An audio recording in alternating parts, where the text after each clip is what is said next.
So guys, এবছরে প্রথম আমরা স্কুল থেকে এক্সকারশনে যাচ্ছি বর্ধমানে সায়েন্স সিটি তারামণ্ডলে। তো মনে বিরাট একটা উত্তেজনা, সাথে ভয়, সব মিলিয়ে একটা মজাদার ব্যাপার। এই যে বাস, এই বাসে করেই আমরা হইচই করে উঠে পড়লাম। ভেবেছিলাম বেশ কম লোকই হবে, হয়তো বাসে অনেক জায়গা থাকবে। শেষ মুহূর্তে দেখি বাসে বসার জায়গাটুকু নেই।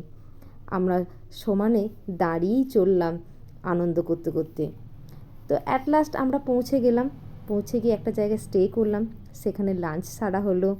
বই আমাদের বাচ্চারা দেখতেই পাচ্ছ কত মজা করছে।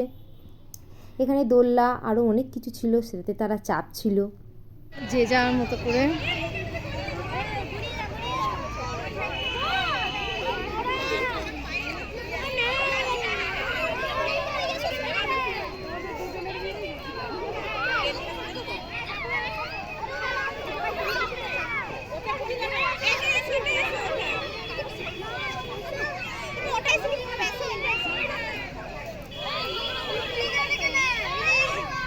কি হলো রে?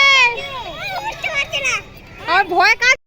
এখানে বাচ্চারা স্লিপ চড়ছে, দোলনা আছে, কিন্তু এখানে একটা জিনিস খুবই মারাত্মক, যে দোলনাগুলো এত উঁচু যে বাচ্চারা পড়েও যাচ্ছিলো, অনেক সময় দোলনায় ধাক্কাও খাচ্ছিল। যাই হোক, গার্জেনরা থাকা সত্ত্বে আমাদের একটু চিন্তা দূরই ছিল যে না ঠিক আছে, বাচ্চারা মায়েরা সামলে নেবে। তো আমরা এখানে বিভিন্নভাবে পোজ তুলে ফটো তোলা বলো, বাচ্চাদের কেয়ারিং করো বলো, দিয়ে এই যে বিরিয়ানি আর জল ছিল টিফিনে। আর স্লিপে মজা করছিল যে বাচ্চারা, সেটা দেখে এতটাই যে ভালো লাগছিল, তাই আমি একটু টুকুস করে ভিডিওটাই তুলে নিয়েছিলাম। আমাদের স্কুলের বাচ্চাদের নিয়ে এই প্রথমবার, তোমাদের আগেই বলেছি, এতটা যে আনন্দ হবে, এতটা যে মজা পাবো, সত্যি কল্পনার অতীত। যাই হোক, আমাদের খুব ভালো লেগেছে। আমরা আবার চাইছি আসছে বছর আবারই হোক। তো তোমরা দেখো কেমন লেগেছে আমাদের ঘোরাটা বা আমাদের এনজয়টা। যাই হোক, তোমরা সাথে থাকলে আরও অনেক দূরে এগোতে পারবো বাচ্চাদের নিয়ে। ওদের নিয়েই আমাদের অনেক কিছু ভাবনা। তো আস্তে আস্তে গুটি গুটি পায়ে লাঞ্চ সেরে চলে গেলাম সায়েন্স সিটি। সায়েন্স সিটিতে অনেক রকম তোমার এইচডি ভিডিও ছিল, তার নানা রকম সায়েন্সের জিনিস ছিল।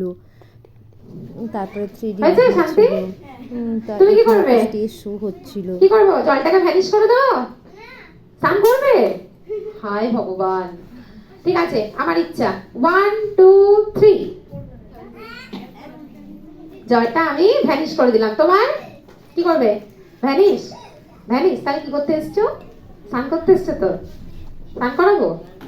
1 2 3, জলটা আমি ভ্যানিশ করে দিলাম। তুমি কি করবে? কি করবে?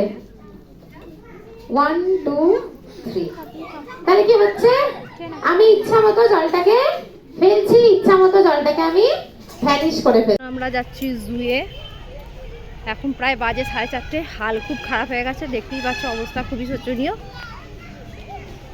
জানি না বাড়ি কটা পৌঁছাবো, সঙ্গে থাকো। এই হচ্ছে ফরেস্ট, দেখতেই পাচ্ছ, এর মধ্যে নাকি জু আছে।